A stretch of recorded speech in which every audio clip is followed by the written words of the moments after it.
Je ne cherche pas à manquer de respect à personne, mais la victoire, c'est la seule chose que moi je respecte. Bon, petit, tu vas bien écouter ce que je vais te dire, parce qu'un jour, tu comprendras que c'est la chose la plus vraie que j'ai jamais entendue. Ce jeu, c'est quelque chose de beaucoup plus important que la victoire. Tu fais partie d'un ensemble. Lombardi, Titon, Sanibo, United, des centaines de grands joueurs, les hommes qui sont sur ce mur, tu en fais partie maintenant. Et ça, il faut que tu apprennes à le chérir, parce qu'une fois que c'est fini à jamais. Quand je regarde ces photos, et ces trophées, et tous ces trucs, moi, ça m'entriste. C'est comme une pièce pleine de fantômes. Quand j'en aurai fini avec ce jeu, ou quand ce jeu aura fini avec moi, je veux pas être un fantôme sur un mur. Je veux être beaucoup plus que ça.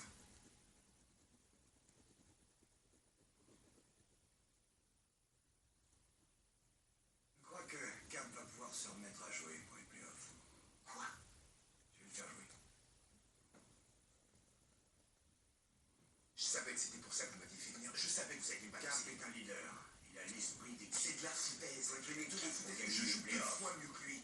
Regardez-moi droit dans les yeux et dites-moi que Cap est un meilleur joueur. Cap est un meilleur joueur. Il y a quand même bien quelqu'un qui a gagné les 2 derniers matchs, non? Ce sont les points qui sont sur le tableau. Il a 4 défaites de suite et moi Je mène sais, avec je le sais, point. tu leur as mis une déroute. Ouais, Mais je vais te dire un truc, moi, Camerounais, ça fait des années qu'il Car c'est de l'histoire ancienne. Ah. Et vous aussi, sauf si vous acceptez de prendre des risques. Et si vous jouez à ce jeu comme on doit y jouer aujourd'hui, on n'est plus à l'époque de ces mecs et les trophées qui sont sur ce Je jeu. vis ce jeu depuis 30 ans, petit. Je connais le football. Quant aux hommes qui sont sur ce Mais mur, vous voulez gagner. Et vous aussi. Vous pouvez gaver la presse et les fans de vos histoires de sacrifice et de jeu pour la gloire comme vous savez si bien faire. Mais moi, ça compte pas. J'en ai vu un tas de coachs comme vous depuis la fac qui me sortaient exactement les mêmes conneries à la mi-temps. des conneries, Oui, oui, c'est des conneries. Et vous savez quoi? Vous savez très bien, tout ça c'est une question de fric. Le fric à la paye des contrats télé, les gros plats de fric des loges qui se pavanent, les coachs qui veulent un rap de salaire. Et tout ce temps-là, tous, vous cherchez quoi? Vous cherchez le nouvel éclat noir qui vous fait entrer dans le top 10 et gagner un match de ball à votre équipe.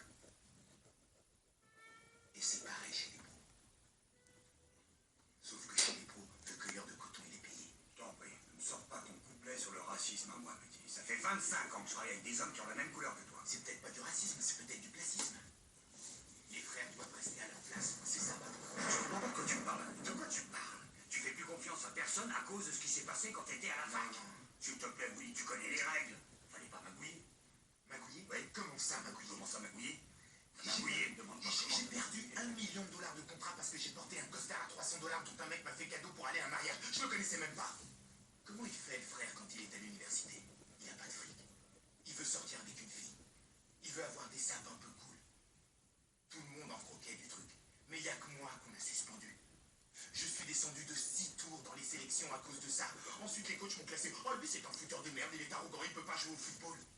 Vous me parliez de sacrifice. J'ai sacrifié près de 10 millions parce que des connards de cutéreux comme votre pote à San Diego m'ont fait jouer arrière parce qu'ils trouvaient que je courais vite. C'est lui qui m'a déboîté l'épaule, à me faire plaquer par des monstres de 120 kilos. Je fais pas ces conneries.